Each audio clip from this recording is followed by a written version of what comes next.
Bonjour. J'ai observé ces derniers jours que les abonnements à ma chaîne se sont faits à la chaîne. J'imagine que vous avez été agréablement surpris par les épisodes fabuleux nés de l'interview de Jordan X. C'est un concept qui me plaît. Et j'espère vous convaincre à nouveau avec l'interview d'un ami rencontré par Internet. Il a grandi dans la classe populaire. Il est fier de son éducation et de son travail. Mais il est d'une grande humilité à propos de ce qui m'impressionne le plus. Il réfléchit inlassablement pour rendre ses pensées plus justes, plus réalistes.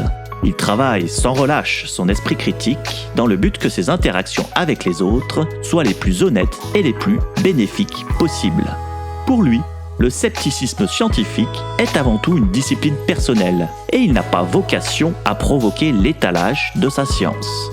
Ce sera encore une histoire centrée sur l'ambition de mieux comprendre la réalité et de rendre la vie en société plus agréable. Pourtant, vous découvrirez à chaque nouvelle interview des motivations et des débouchés inédits pour l'esprit critique. C'est une promesse, car aujourd'hui, je vais vous conter la fable des 6 aveugles et de l'éléphant. Cette fable n'est pas de ma conception, elle est née de tradition orale. Elle a été retrouvée consignée dans un recueil bouddhiste datant de 500 ans avant Jésus-Christ. Restez jusqu'à la fin, j'ai un petit jeu à vous proposer. Les 6 aveugles et l'éléphant. Il était une fois, dans un lointain pays, 6 hommes qui ne voyaient pas la lumière du jour. Ils étaient curieux de tout, malgré leur infirmité, et ils voulaient connaître le monde alentour. Un jour, ils apprirent qu'un éléphant était venu dans le village voisin pour le plus grand émoi. Ils se dirent « Allons voir cet animal inconnu et tâchons de savoir à quoi il ressemble, ma foi !» Ils se rendirent donc auprès de l'éléphant, et chacun d'eux le toucha avec sa main. Mais, comme ils ne pouvaient en saisir l'ensemble, ils en eurent des impressions bien différentes. Le premier, qui avait saisi la trompe, dit « Cet éléphant est comme un tuyau qui s'agite ». Le deuxième, qui avait touché une oreille, répliqua « Non, c'est semblable à un éventail ». Le troisième tendit une main impatiente et palpa le genou. « Vous vous trompez, l'éléphant ressemble à un arbre ». Le quatrième, qui avait attrapé la queue, objecta « Que nenni, c'est comme une corde souple et passive ». Le cinquième, qui avait effleuré une défense, affirma « Vous racontez des sornettes, c'est comme une lance aiguë ». Le sixième, qui avait caressé le ventre, protesta « Arrêtez vos bêtises, c'est comme un mur mou et nu ». Ainsi, les 6 aveugles se disputèrent longuement, chacun croyant détenir la vérité absolue.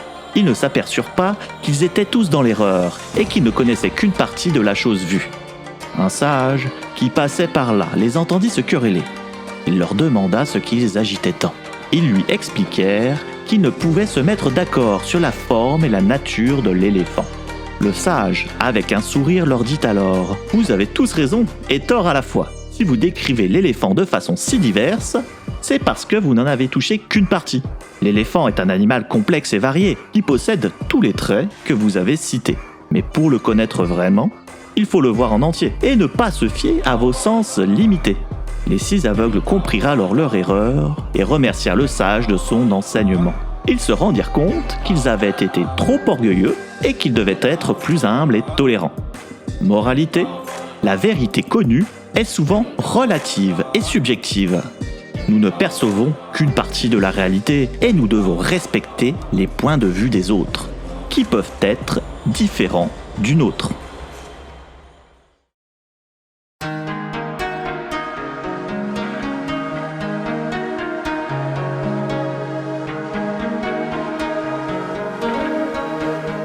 Vous aurez reconnu un thème central de réflexion de mes vidéos, la subjectivité. Ce n'était pas bien difficile, vous marquez un point. Mais avez-vous le recul pour prendre en compte les subjectivités dans les situations du quotidien ? Pour obtenir la moyenne cette semaine, vous devrez accomplir 2 des 3 exercices du devoir maison suivant. La correction se passe dans la section commentaires. Petit A. Donnez 3 raisons différentes à ce qu'un énoncé peut être faux et pourtant cru par la personne qui l'énonce. Petit B. Décrivez une situation d'incompréhension, comme un quiproquo ou une signalisation erronée. Trouvez une explication rationnelle à comment l'information incompréhensible a été conçue. Vous prendrez pour hypothèse que l'information a été construite intelligemment et sans malveillance. Petit c, exposez une situation où il est impossible de trouver une réponse tout seul, mais qu'il est possible de trouver à plusieurs, en expliquant pourquoi. Merci de votre attention. Nous nous retrouverons dans la section commentaires ou à la prochaine sortie d'une fabuleuse réflexion.